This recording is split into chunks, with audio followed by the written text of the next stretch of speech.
Not often that you hear me playing Elvis Presley, but there's a reason for that. Let me tell you why I'm playing a little Elvis Presley. By the way, that track, Jailhouse Rock's one of my favorite Elvis tracks. If I had to choose a few of them that I like.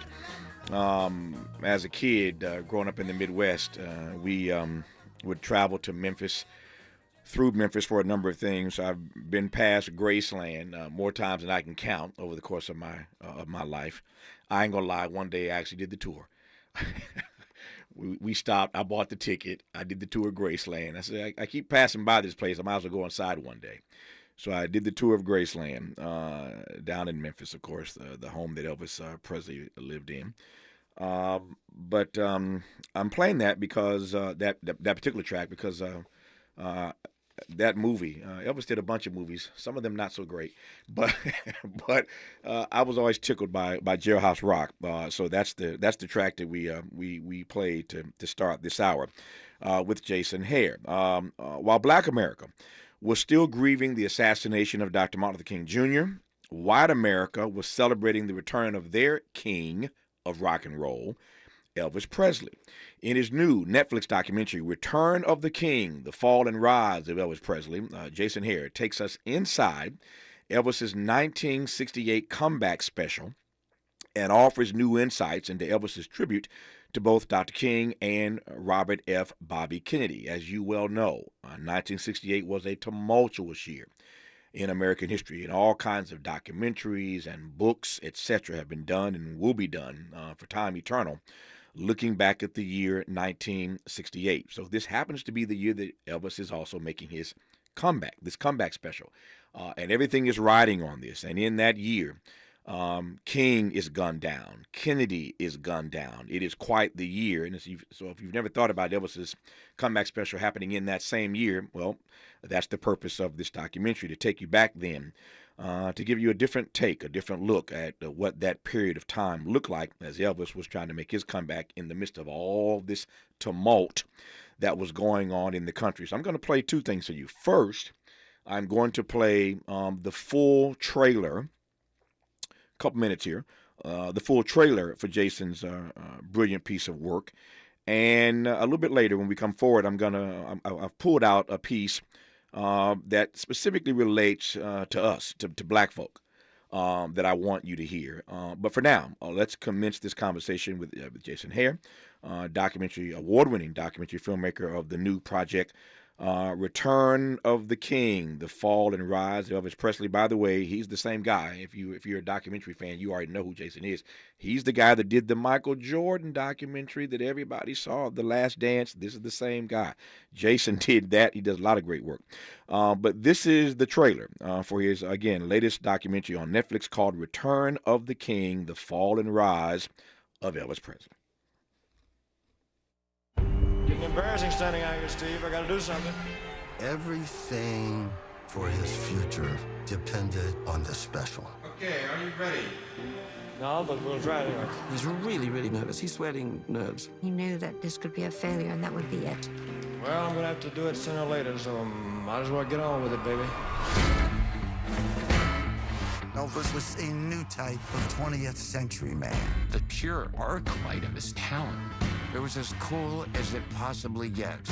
He was the highest paid movie star in America. But it evolved to a thing in the 60s.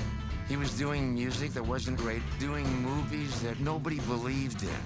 He was the original rebel, and now he's relegated to really being a family entertainer. And I think that really hurt.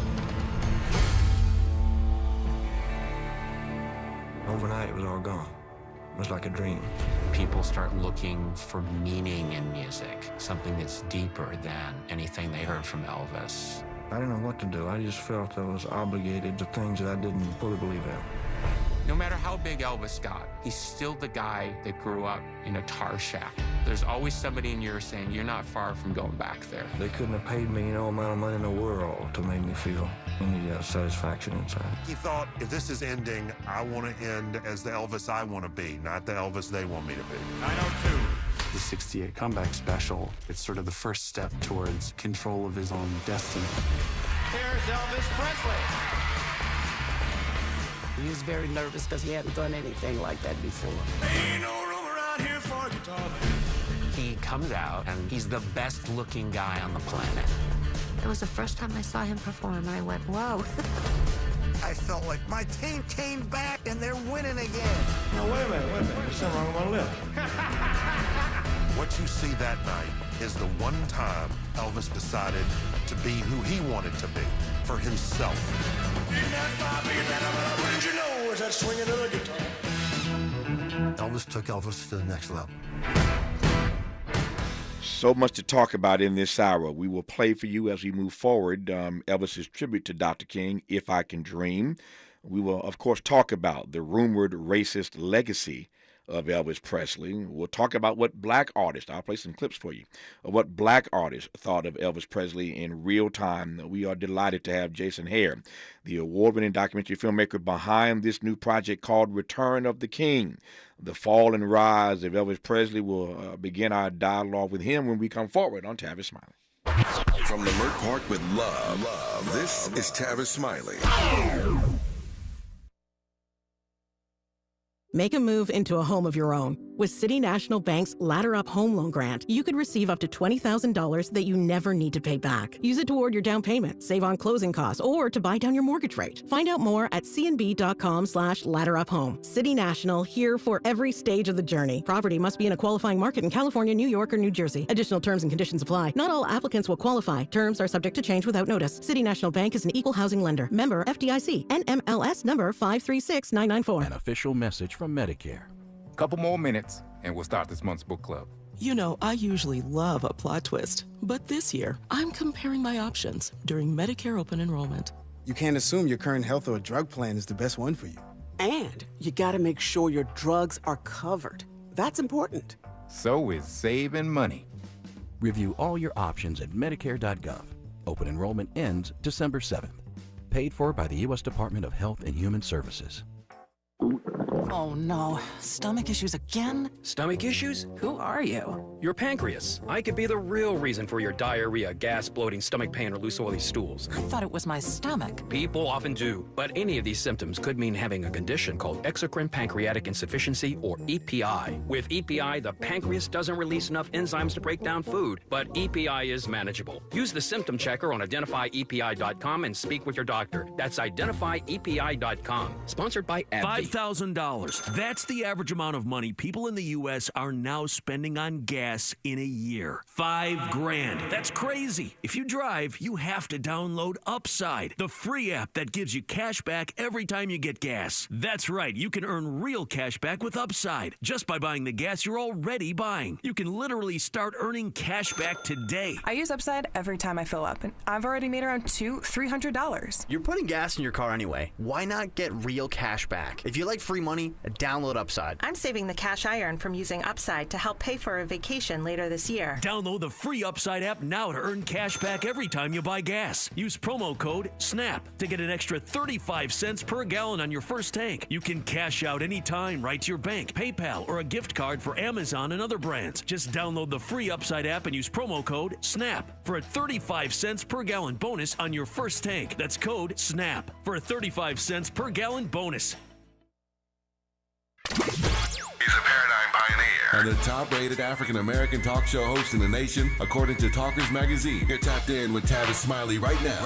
Tavis Smiley and Jason Hare, who is the, again, award-winning documentary filmmaker behind this new project called Return of the King, the fall and rise of Elvis Presley, the new and latest documentary for Netflix. Jason, good to have you back, man. Once again, you've acquitted yourself quite nicely. Good work. How are you, sir? I'm great, man. How are you? Man, if I complained, I'd be an ingrate. I'm doing well. Again, glad to have you back. And as I said, another great piece of work on your part. Let me start with this, and we're going to make this hour work because I got a lot more clips I want to play here, a few more clips I want to play. But tell me the inspiration for this. I'm always fascinated by the documentary filmmakers because some people stay in a particular lane. They cover a particular genre. And others like you go all over the place. I mean, this is the guy that did the Michael Jordan documentary. Now he's doing an Elvis Presley documentary. The inspiration for this film is what, Jason? My childhood, really. I mean, I grew up listening to Elvis. my earliest memories. When I could walk, I could dance to music, and music was my first love. Sports was my second, despite my filmography. You might think that sports is my first love, but I was always a huge music fan, and I was Elvis for Halloween when I was 4 years old. So I can't even say that I dreamt of doing a project about him, because it never occurred to me that I would be able to do an Elvis Presley documentary. But the chips fell in the right way a few years ago, and we were off and running. When did it occur to you a few years ago? What were the circumstances where it occurred to you that you would, in fact, be doing an Elvis Presley documentary? And I'm always fascinated, again, by the frame. So much has been done about Elvis Presley, books and documentaries and movies and stuff. So, so one, what happened to let you know, or to make you know, that there was a documentary regarding Elvis that you were, in fact, going to do, something that had your name on it? And tell me more about the way in, because what you've done here is uniquely different than the other docs about him. Tell me about that part as well. So in 2020, in the summer of 2020, right after The Last Dance came out, I had a bunch of meetings with various production companies asking what I wanted to do next, and talking about if I was interested in things outside of sports, which I definitely was. And as so many of these things happen, I was getting off the phone at the end of one of these things. It's almost like if you're on your way out the door of a meeting. And they said, oh, by the way, we also have a contact at the Elvis estate if you're interested in doing anything on Elvis. And I don't think they expected me to be interested. At that point, I was 44 years old, and, I don't think they thought that I would, care at all about Elvis. And I said, wait a second, I would love to do something like that. And they said, we're going to put you in touch with Priscilla. So I talked to Priscilla, and she said, why you and why now? And I said, I think there's been a lot done on the 50s and a lot done on the 70s, but I've never seen a real deep dive on Elvis and the 60s. So I'd love to tackle that. The 60s is that's a broad frame, but tell me more about how you narrowed this to 68.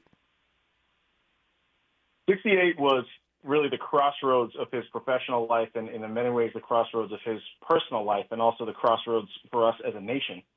So I was interested in that moment in time, but in order to appreciate what a triumph that performance was during what we now know as the comeback special, you needed to have the context of the previous 7 years, where he was mired deeper and deeper into these mediocre, to say it nicely, mediocre movies without performing once on a stage for a live audience. So we couldn't just do a special or a documentary about the special where we just had talking heads talking about what a great special it was. I think in order to understand why it was so great, you needed that context. The way that I pitched this to Netflix was that this is, at its essence, a sports documentary. He had one play left. There's 1 second on the clock. He's at the 50-yard line. He's dropping back to throw this Hail Mary. If he doesn't complete that Hail Mary, his career as a musician is done. And Elvis, as we know it, is done with that. If he completes it, then he's allowed to continue as a musician, and we can see where the rest of his career will go. Not only does he complete that task, he gives one of the most indelible performances in the history of rock and roll. So I said to them, it's got all the earmarks of a great sports documentary, which is people overcoming adversity to achieve extraordinary things, and that's what he did here. We'll get to 1968, and we'll get to Dr. King, we'll get to Bobby Kennedy here in a second, I promise. But tell me more about those 7 prior years and the choices that he made, whether these wounds were self-inflicted. How did he find himself in this situation? Tell me about those prior 7 years. He came home from the Army in 1960. He had been in the Army for 2 years, and when he came home, he left for the Army as the cultural conversation in America. And very quickly, once he got home, he was more and more on the outside of that conversation because the world was changing around him. And his manager, who you may know, Colonel Tom Parker, elected to go the route. I mean, you have to understand that there were no rock stars back then. There was no blueprint template to follow. He was the first rock and roll star to make it into the 60s. There's people who had died off. Chuck Berry had legal problems. Richie Valens had died. Buddy Holly had died. The Big Bopper had died in that plane crash. So very few of the pop stars from the mid to late 50s survived the rock and roll, fad, as they called it back then, into the 60s. So he comes back from the Army in 1960. His voice had deepened an octave. He was a young kid when he went over to the Army, and now he's a man when he comes back. And he had musical ambitions. He did an album that was, some say, his best album ever, called Elvis Is Back, that had blues, it had traditional rock, it had blues, it had pop, it had opera. He wanted to grow as an artist and as a vocalist, but right after he recorded that album, the Colonel had him doing these increasingly mediocre movies, as I mentioned, and he was mired in these contracts for 7 years. He never got to perform in front of a live audience from 1961 until that special in 1968. So he became more and more depressed, and he became less and less a part of the cultural conversation as the music landscape and the cultural landscape were changing around him in the country. He was, in some ways, obsolete at that point. Yep. Tell me a bit more. You're talking to an audience now, obviously, that we're in a different era now. And we see artists these days who do everything. They do film. They do their records, their albums. They go on tour. They do everything. Mm-hmm. So when you say for 7 years he was so busy doing film he couldn't get on the stage, help me understand that in the context of the way we see artists move today. Well, again, there was no template. So we know today that an artist who's up and coming now could look at what Taylor Swift has done, or what Will Smith, I guess, back in the day. If you want to take a pop star and an actor, yep, they can look at that template. There really was nothing. Frank Sinatra was the gold standard for that. Sure. So right when he comes home from the Army, he goes on this Frank Sinatra welcomes home Elvis Presley, this national TV special, mm-hmm. and essentially it defanged him. They literally cut his sideburns, and he had become a member of this kind of boys club in Hollywood. Dean Martin, Frank Sinatra, and now Elvis is going to swagger in, and he's going to be the next guy up there with Sammy Davis Jr. and the rest of the Rat Pack. Yeah. He wasn't interested in that. But the way to go financially was to make movies. And by the mid-'60s, he was the highest-paid actor in Hollywood, not Clark Gable, not Steve McQueen, not Gregory Peck. Elvis Presley was the highest-paid actor in all of Hollywood. Even though he was making these movies, which were crap films, they took not a lot of work for him. It didn't take a lot of time for them to shoot them, so they could churn these things out. He did 19 movies between 1961 and 1968, and they just became less and less interesting and more redundant, these roles. He always played this guy who was, secretly rich, but he plays a guy who's not rich at all, and he ends up getting the girl who had shunned him the entire movie. She finally falls in love with him at the end, and then he reveals that he's rich, and they drive off literally into the sunset. That's probably half of the movies that I just told you about. Follow that template. Yeah. But people kept on going. Yeah. So people keep buying tickets. He keeps on making money, and the Colonel, who was kind of this Svengali, father figure to him, Colonel had lifted him out of abject poverty when he was a kid. Elvis grew up in, we show in the movie, this shack that he grew up in. It's about the size of a trailer. And then he moved to Memphis, and he lived in the projects in Memphis. And he was very young when all of this happened, and it happened very, very quickly. So in 1956, he has, to date, at that point, and still one of the biggest years ever for a pop star in America. Mm-hmm. He's 21 years old on January 8th, 1958. He was a baby. Yeah. And, the next thing he is one of the most famous people in the country, if not the world. And he had the Colonel in his ear saying, if you don't do what I tell you, all of this goes away and you're back to the projects. You could be poor again like that. So the Colonel had him under his spell for the majority of his career, which meant the majority of his life, because he died when he was only 42. Yeah. So that's why he made these decisions in the 60s, was that the Colonel was directing him to sign these deals for 5 pictures, 7 pictures at a time. Now, all that said, he's a grown man. Yep. And he's the most powerful guy financially in Hollywood. He had every opportunity to say, I don't want to do this anymore. And we don't let him off the hook in the movie. And I don't think he should be let off the hook. As a fan and as an admirer of greatness, I've always been frustrated by Elvis's lack of ability to put his foot down and say, you know what, these movies are garbage. I don't want to do this anymore. Yeah. And if you watch the movie already, you know that part where he does take a stand against his agent and against the studios, and they literally come to his house and they say, all right, fine, if you don't do these movies, then you're not doing anything. You're not going to do music. You're not going to perform. You have to do these movies before we let you do anything else. He was quite literally trapped legally in those contracts. Yeah, I'm still stuck on 19 films, like in 6 or 7 years. I mean, I was saying earlier that one take every shot, 3 weeks at a time. I mean, think of how long it takes. 3 weeks to do 1/3 of your pre-production. That's right. For a quick movie. 3 weeks to shoot the whole thing. I mean, this is really just set up and go. I had to watch all these movies as research. Yeah. And it was comical. And we have a montage there in the middle. It's about That's 2 right. minutes long. We could have made it 22 minutes long because it's just god awful stuff. He's rolling his eyes himself during these takes. You can tell he's embarrassed. Yeah, no, it's unheard of. 19 films in 6 or 7 years, and as you were talking, Jason, I thought about the Eddie Murphy stand-up, and he would joke about Elvis singing his dialogue, "Lemonade." I love that Eddie stand-up. Elvis would just sing his dialogue, said Eddie Murphy. And to Jason's point, when you see the film, there is a montage in the middle where Elvis is rolling his own eyes at the stuff he has to do, but they're just doing one take and they're moving. But that's how you do almost 20 films in 6 or 7 years. Now, as I said, I want to play some other clips here. What I want you to hear now from Jason's wonderful documentary. Again, in case you've just tuned in, his name is Jason Hare. He's the guy that did the Michael Jordan documentary called The Last Dance. His latest is called Return of the King, The Fall and Rise of Elvis Presley. Why are we talking about Elvis Presley? Why am I talking about it? Well, one, I ain't mad at Elvis. But number two, this is 1968, and you know I'm a student of history. So in 68, Bobby Kennedy is assassinated. Or actually, King first. King assassinated, then Bobby King's assassinated. And Elvis, in the midst of all of this, while America, black America in particular, we're still grieving the loss of our king. The king is making his comeback in 1968. So it's fascinating about this year and all that's happening at the same time. And that this fascinates me. What fascinates me also is trying to juxtapose what we've all heard about Elvis and his rumored racist legacy and how he stole black music, and he would take black music, perform it, and it would sell for him when it didn't sell the same for the black artists who had written the music. We've heard all those stories, but I want you to hear some sound now from Jason's documentary of black people talking about Elvis Presley. Play it, Miles. Well, now that's all right, now, mama. That's all right for you. Elvis was from the Deep South, so he wanted to be around black people.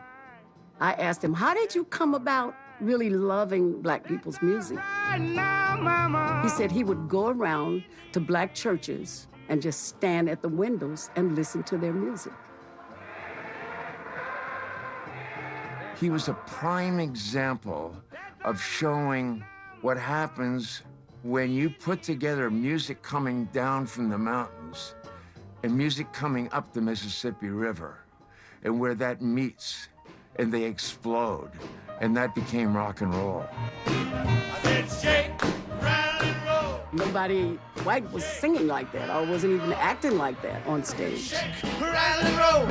I said shake. We thought it was funny because we would say things like, oh, he's just trying to be black. But he really wasn't. That was just how he was. That was the controversy that everybody was having at that time, because his fans didn't want him to be black. And I don't even think they realized that's the kind of singing he was doing. But we as black artists and black singers, we could tell the difference between Elvis and the other white singers that were coming along at that time. The world was trying to fight us not to do that, to keep separated. But music is not going to separate you. Music is going to bring you together. All right, Jason, talk to me about the black thing, the black thing, as it were. I mean, there's a lot to unpack there. I think the headline here is, and I was sure we were going to get into this. The number one person on my interview list when I embarked on this thing was Chuck D for his famous lyric from Fight the Power. Mm-hmm. But even Chuck today kind of backs off of what he said about Elvis being a straight-up racist, is what he called him in Fight the Power. Listen, I think if you're going to be angry at Elvis for co-opting black culture, you should save your anger for the executives who were the ones putting this on the airwaves and profiting from the records that he was recording. Elvis didn't set out to steal anyone's music. That was his favorite music. Mm-hmm. And he recorded it at the behest of the producers and executives around him. He's not the one going in there and plugging in the equipment. He loved this music and wanted to do his own versions of it. Some of it was inspired by the music, and some of it was actual covers of the music. Now, cover songs have been around since singers began singing. Mm-hmm. But this was not some calculated move on his part to say, you know what, no one's listening to black artists on white radio. I'm going to fill that void, and I'm going to profit at the expense of these people who actually wrote and originated this music. He's 19 years old when he did That's All Right, which you just heard. Arthur Crudup was the original singer, and then Elvis did a cover of that. He's 19 years old. He's barely out of high school, and he's driving a truck.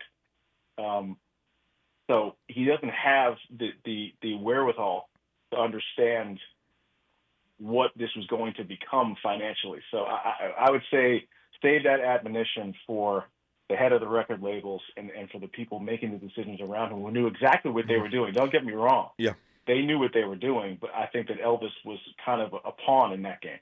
His name is Jason Hare. He is the award-winning documentary filmmaker behind the new Netflix documentary called Return of the King, the fall and rise of Elvis Presley. When we come forward, we'll talk about 1968. We'll talk about MLK. We'll talk about RFK. We'll talk about Elvis's tribute to them in the 1968 comeback special. You're listening to Tavis Smiley.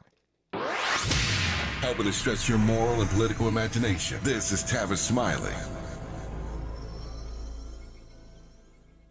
Paid for by government.com. Did you know? The United States Mint has issued a new Morgan silver dollar coin in proof condition for the first time. Not only that, they are also minted in 99.9% pure silver for the first time ever in history. Coin experts are calling this an amazing opportunity for anyone that knows the enduring popularity of Morgans. But you must hurry. Only 400,000 of these legal tender silver dollars were issued. These first ever Morgan silver dollars are brand new with stunning mirror-like finish, minted by the iconic San Francisco Mint. Call now and you're guaranteed a new first ever 99.9% pure silver proof Morgan dollar. To learn more, call 1-800-973-9717. If you order now, you will receive a free coin collector bonus pack, a $25 value, free with every order. Call 1-800-973-9717 now to secure your new Morgan silver dollars before they are gone. That's 1-800-973-9717.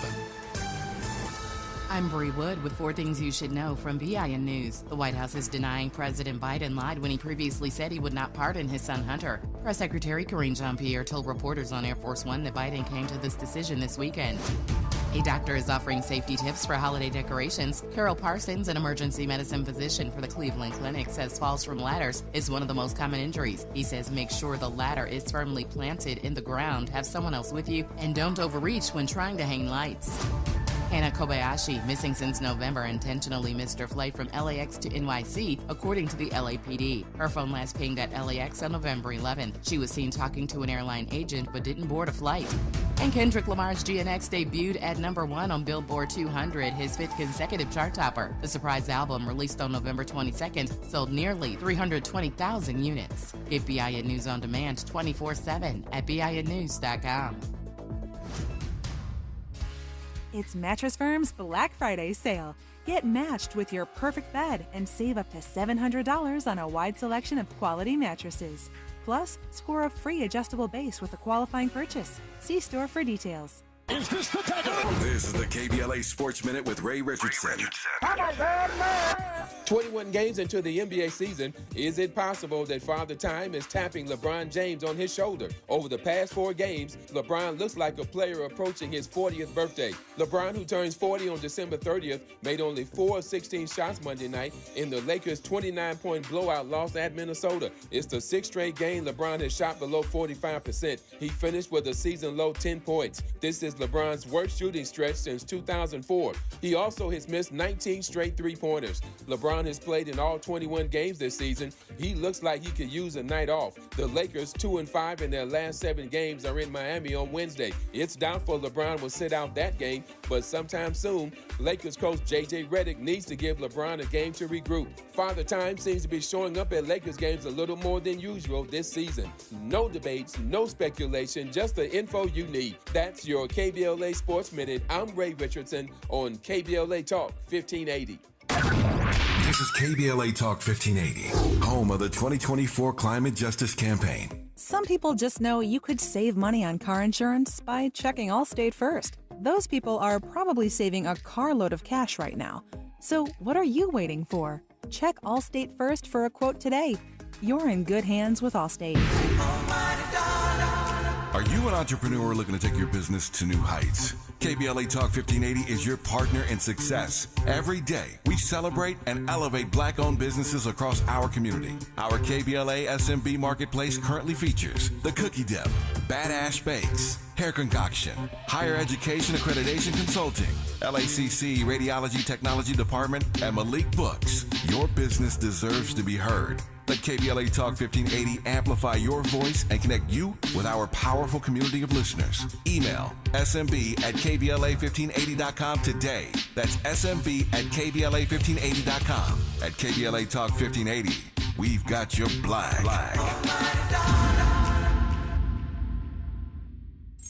From our heart to your heart.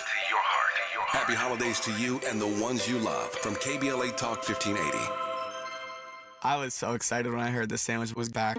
What's up? This is Mike. And this is Celia. And a little thing we love about the Chick-fil-A Honey Pepper Pimento Chicken Sandwich is the symphony of flavors. You can always count on that crispy, tender, juicy chicken. It's so good. My favorite part is the pimento cheese. Topped off with the honey, it all comes together perfectly. I like the original. I like the spicy chicken fillet. But either way, you're getting a winner. The Chick-fil-A Honey Pepper Pimento Chicken Sandwich is back with a bite. Try it with the original or spicy filet now for a limited time. Real guests paid for their testimonials. If you're living with dry age-related macular degeneration or dry AMD, you may be at risk for developing geographic atrophy or GA.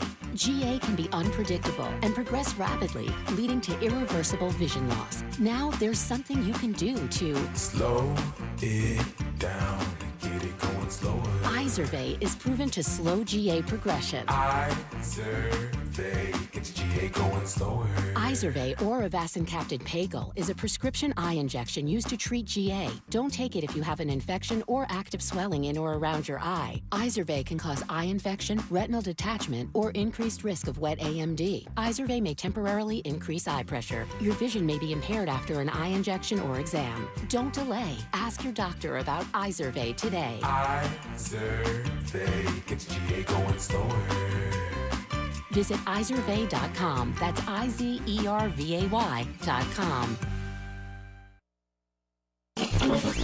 Freedom is an endless meeting. So let's get back to it with Tavis Smiley. Let's get back to it with Jason Hare, who is the documentary filmmaker behind the new Netflix project called Return of the King, The Fall and Rise of Elvis Presley. So, Jason, you had a spirited conversation going here in the studio.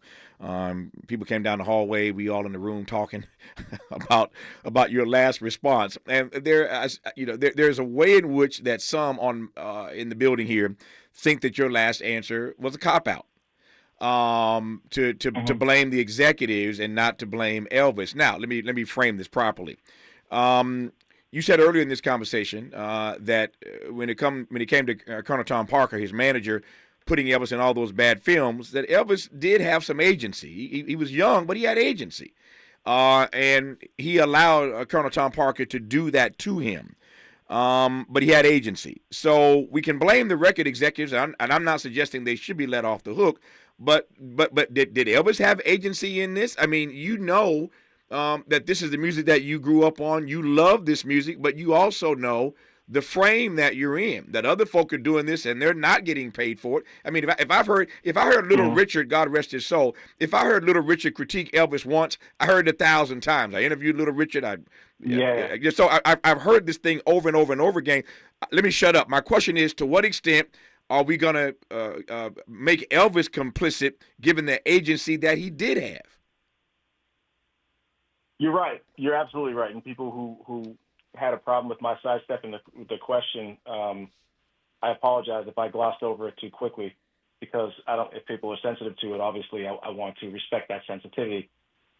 I do think he was young, but also, yeah, you're right that he could have said, hey, this is somebody else's song and they didn't make any money off of this, and I don't feel comfortable making this money, or I'm going to give some of the money that I made to the person who originally recorded this music. Mm-hmm. Yes, he could have done that. This is where I can plead ignorance, because this is not what our film was about. Sure. I don't feel qualified to speak in that much detail about this. I understand the anger and frustration. I do know, like I said, that my first person I wanted to talk to about this was Chuck D, because I really wanted this to be an examination of 1968 and the comeback special. And obviously 1968 was fraught with racial tension, as were the entire 60s. Yeah. And Elvis, as we'll get to when we discuss If I Can Dream, we're going to get to the fact that Elvis was reticent to say the least, to talk about anything culturally or politically in his lifetime. So I understand that frustration. He was 19, 20, and 21 years old in those 3 years when he was recording those hits back in the 50s, and he covered, a litany of songs for the next 20 years of his life. So, yeah, he's an adult. He could have done something. I doubt that he was aware of it, just based on what you heard Darlene Love say before. Sure. And, Little Richard is outspoken in his dislike for some of what Elvis stood for. But I do think that his heart artistically and spiritually was in the right place, that he loved this music and he recorded it and it was successful. I don't disagree with that at all. I grant you that. No disagreement there at all, but I do believe that he could have done a better job using his agency, as you suggested earlier, to make sure that some of those royalties went to the artist who did those songs initially. I digress on that. But here's the flip side of the argument I just raised about what complicity Elvis has. The flip side of that is, and we were talking about this as well, again, fascinating dialogue that you kicked up here, Jason. We were talking about the fact, and I was frankly saying to my team here in the studio, that with the passage of time, it's harder and harder for me to go too hard on Elvis for what he did, given that every major white artist is doing it today. I mean, the cultural appropriation of black music is hegemonic. It's hegemonic, and more to the point, Negroes love it. I'm just keeping it real. We love it. We love Ariana Grande. We love Taylor Swift. We love Robin Thicke. We love Eminem. I mean, I can go to every genre. I can go to all these. I can go to all these genres. We love. We love. Go back to Benny Goodman. We love John B. Back at John. Examples that go back. Absolutely. Yeah. So my point is, I don't want to be too harsh, or too hard on Elvis, because today we live in a moment. Miley Cyrus, run the list. All of these white artists are they love black music. You hear it in their expression, the way they hit their notes. I mean, ain't nobody stuck on stupid. We know this. So my point is, we can't be too hard on Elvis, given that these days, as I said earlier, it's hegemonic. Everybody, Jason, is doing it.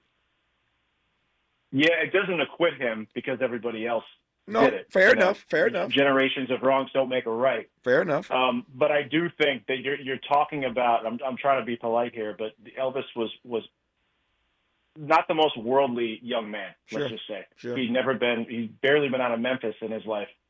Tupelo to Memphis, and he had barely been out of there. I told you he was driving a truck. So I don't think that he knew all of the wheels that were spinning, and I don't think he was fully aware of the people who were getting shortchanged on the other side of his success. Now, does that make it right? No. Nope. I wish there were people around him who said, hey, we can help out some of the folks that are not getting paid from this.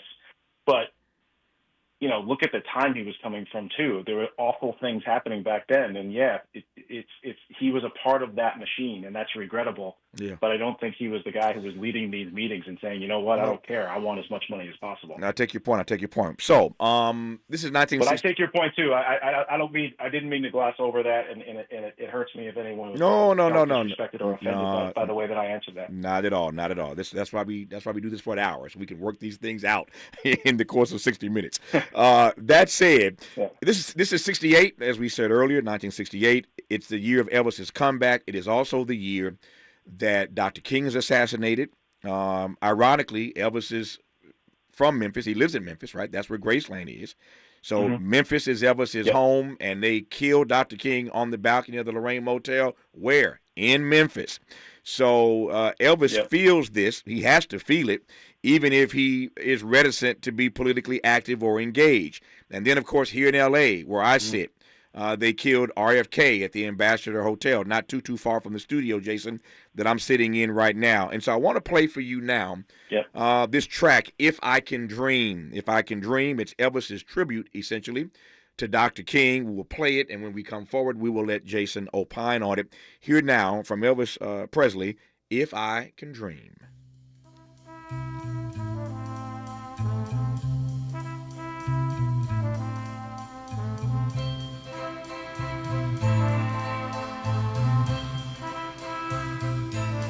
There must be lights burning brighter somewhere. Got to be birds flying higher in a sky more blue. If I can dream of a better land where all my brothers walk hand in hand, tell me why, oh why can't my dream come true? Oh why? There must be peace and understanding sometime. Strong winds of promise that will blow away all the doubt and fear. If I can dream of a warmer sun where hope keeps shining on everyone, tell me why, oh why, oh why won't that sun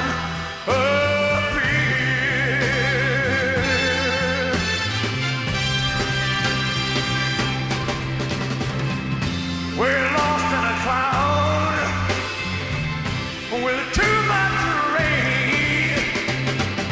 We're trapped in a world that's troubled with pain. But as long as a man has the strength to dream, he can redeem his soul and fly.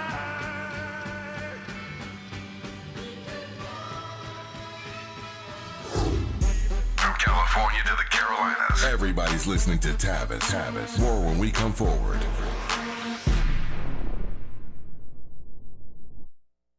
We asked seniors how to prevent Medicare scams. My best advice, if you get a phone call, do not talk to the person. These people are well trained. Don't talk to them. They don't know me. They're just trying to scam me. Don't be fooled. Hang up.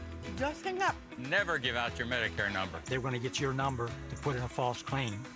If I get a call from someone, I don't pick up the phone. And should I pick up the phone and they ask for information, then I hang up.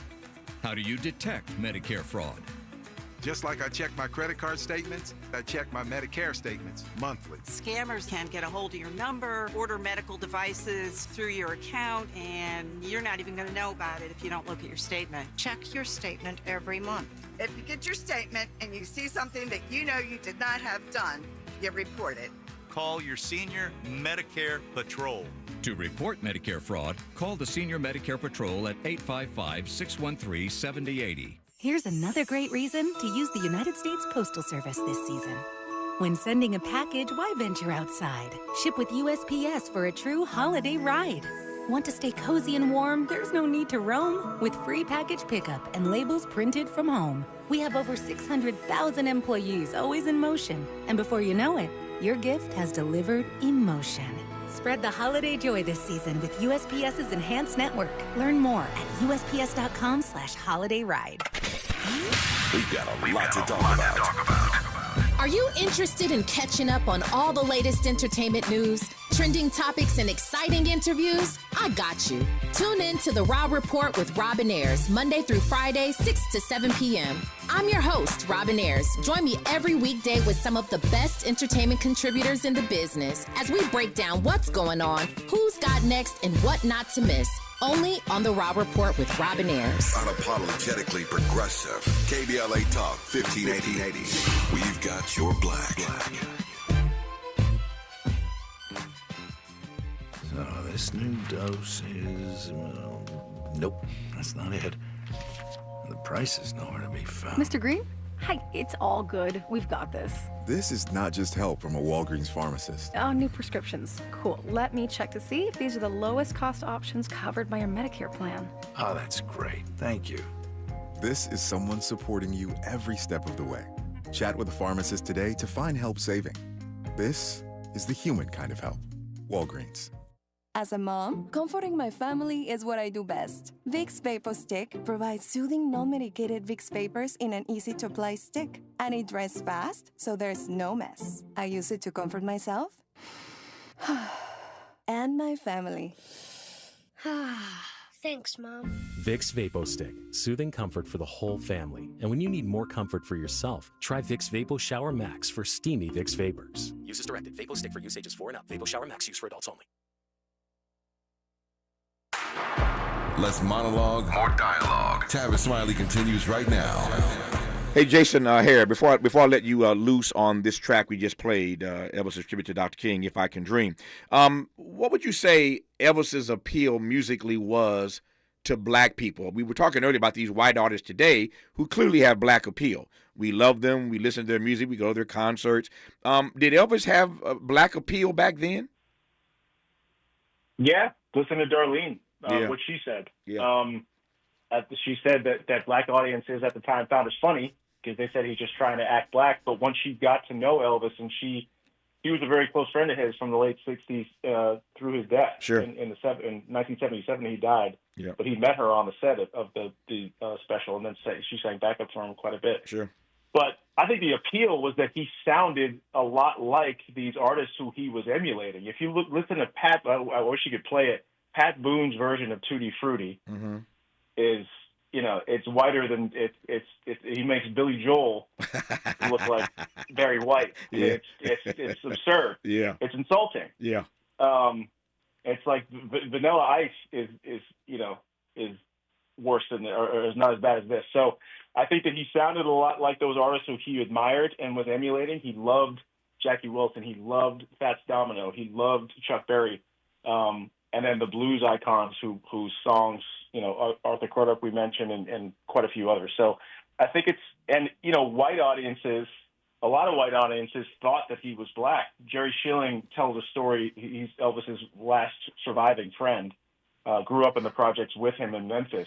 Yeah. And he tells the story of back then, someone was playing an Elvis record at one of his white friends' homes, and the mom demanded that they take the record off because she thought it was a black person. That gives you two insights into what it was like to grow up in Memphis and how racist it was back then, that you couldn't even hear a black person in your home. But I think that was the appeal. Elvis, if you listen to him viscerally, he just has a lot more soul than a lot of those white artists from the time. Just because Jason Hare asked for it, here you go, Jason.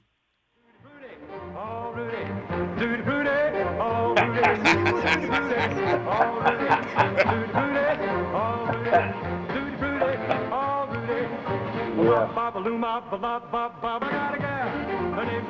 right, that's enough of that.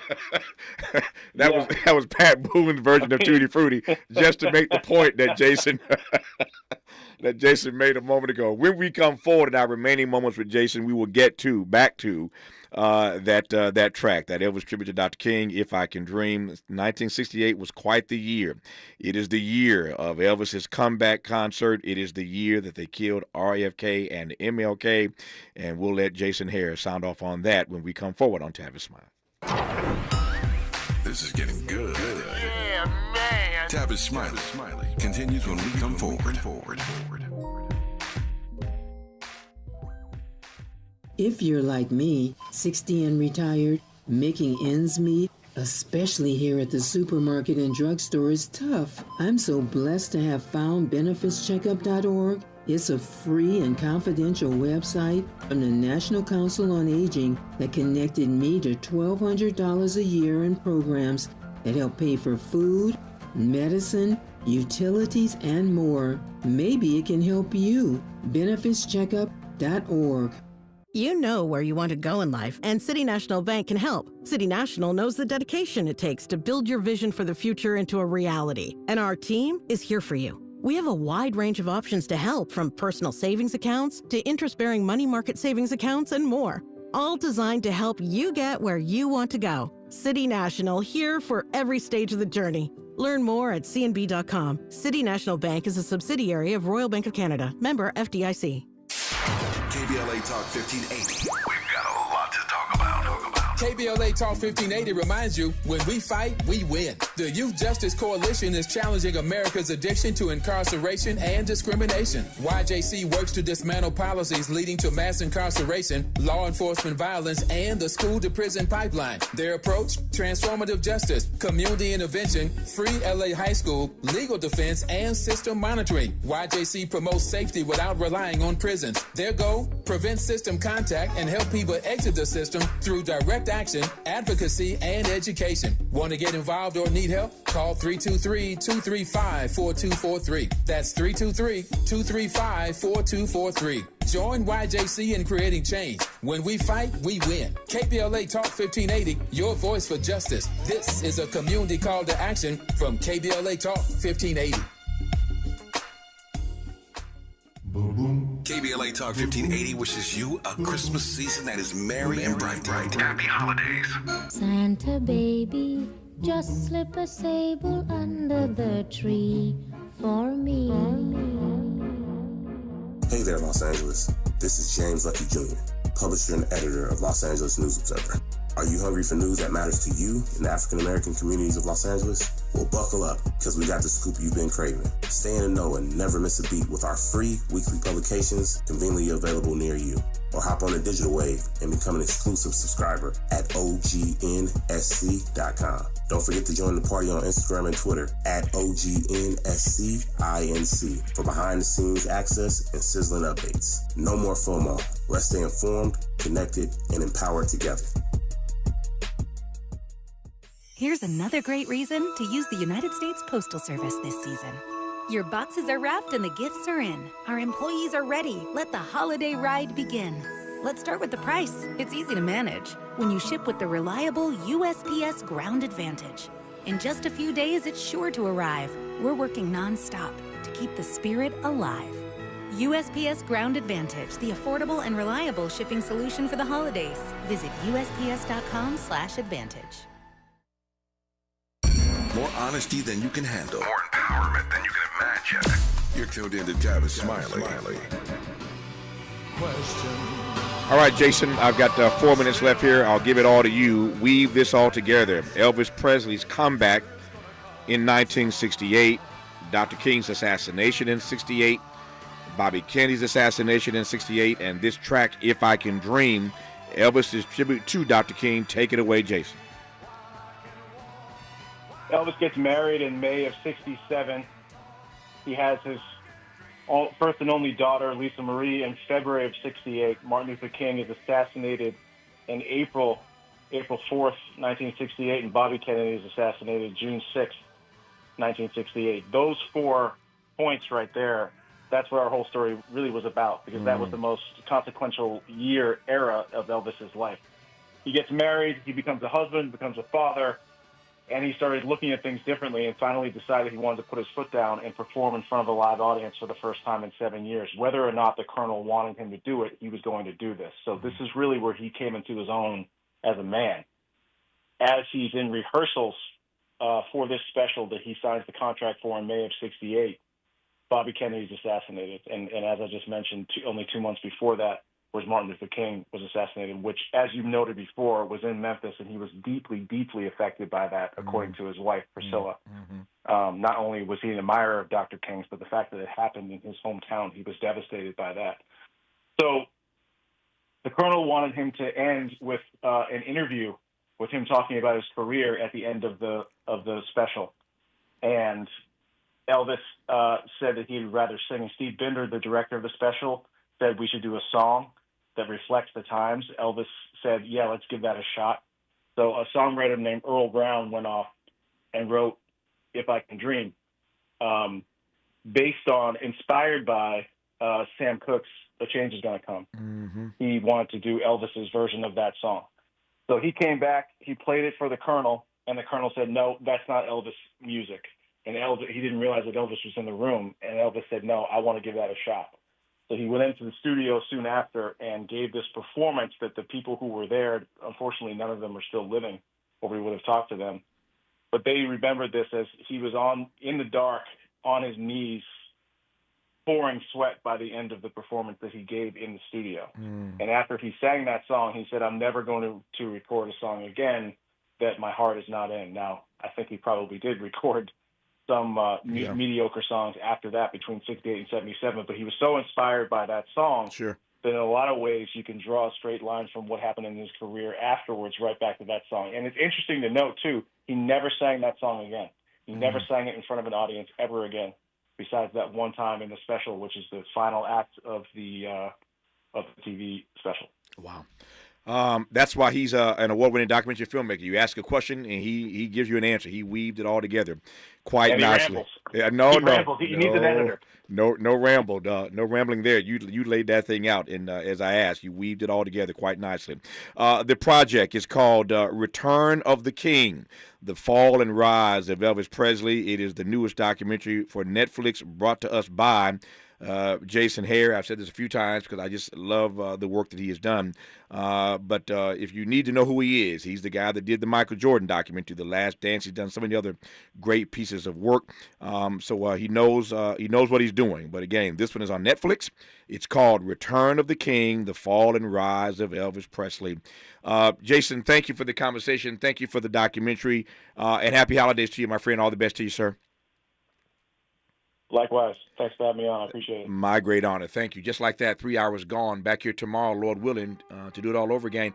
Until tomorrow, thanks for tuning in to Tavis, Smiley, and as always, keep the faith.